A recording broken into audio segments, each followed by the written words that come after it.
What's up, Chuckles? We're coming back and we're going to do a little intro in what we in the biz call the correlation coefficient. So we talked about doing putting scatter plots on there before. Our scatter plot is still here for us. But what we want to do is when we interpret correlation using a scatter plot, it can be very subjective. As you can see, we can make that thing look as wide or as steep as we want. You kind of saw that in our first example there. We can just change that window and it looks a certain way. So what we need is, and that's fine for Algebra 1, 2. We have, you get that basic knowledge, but for us in the biz, we need a more precise way to measure that and the strength of it. So what we have is, we have a formula for something called the correlation coefficient. This is the measure of the strength and direction of a linear relationship between two variables. And this sweet formula is right here for you to play around with. You have x's and y's, you have sigmas, which would be the sum of things, and so on and so forth. Okay, so the population, so R is the correlation coefficient of a sample, and the population correlation coefficient is represented by this weird P-looking thing right here. It's not a, looks like a fake P. It's not a real P. It says the lowercase Greek letter rho. Okay, like row your boat. All right, but we're going to be focusing on that sample correlation coefficient, which is R right here. Okay, so here are and we're not going to do example in this video, but we need those basics because we're going to find R, the correlation coefficient, in our next video. But what does it mean? We need to know what it means. We're going to use that in our interpretations here.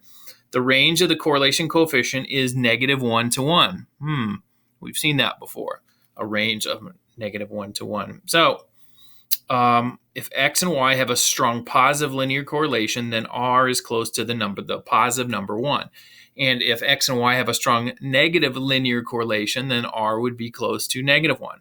If there's no linear correlation or a weak linear correlation, then R is close to 0. So if R is 0, we know that it's that example of, I guess we have some down here that we can look at. That one that's kind of just scattered all around. R is close to 0. It does not mean that there's no relationship. It just means that there's no linear relationship, okay? So there could be a relationship we looked at before, a quadratic relationship, and we know that there's other ones. We're not going to get into that here. So let's take a look at these. What do these mean? All right, well, R is, for this one, is 0.81. That's pretty close to the number 1, so we would say that as a strong positive linear correlation, as we can see from the graph right here. It's pretty strong. If I can draw a line through here, and those are kind of on the same side, that line's kind of bad. It should be more going up right here. But we do have these down here. It's not, we wouldn't say that's a perfect line, obviously.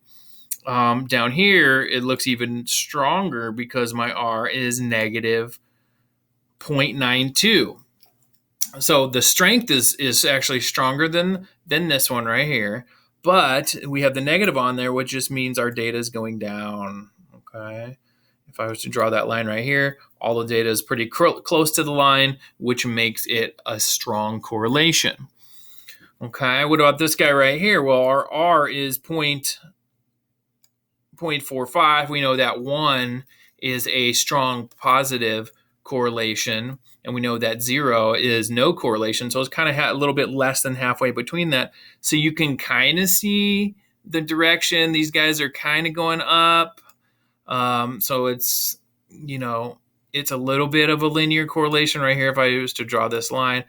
But it's not very strong. These data pieces are very are spread out from that, but there's a little bit of a positive correlation, so we could say that is a weak positive correlation. And then we come over here. This number R is 0.04, pretty close to 0. And you can see these are pretty scattered right here. There is no kind of correlation there. Okay, so hopefully that makes sense on what the correlation coefficient will tell us. It tells us the strength and if something has a linear correlation or not with that. Okay.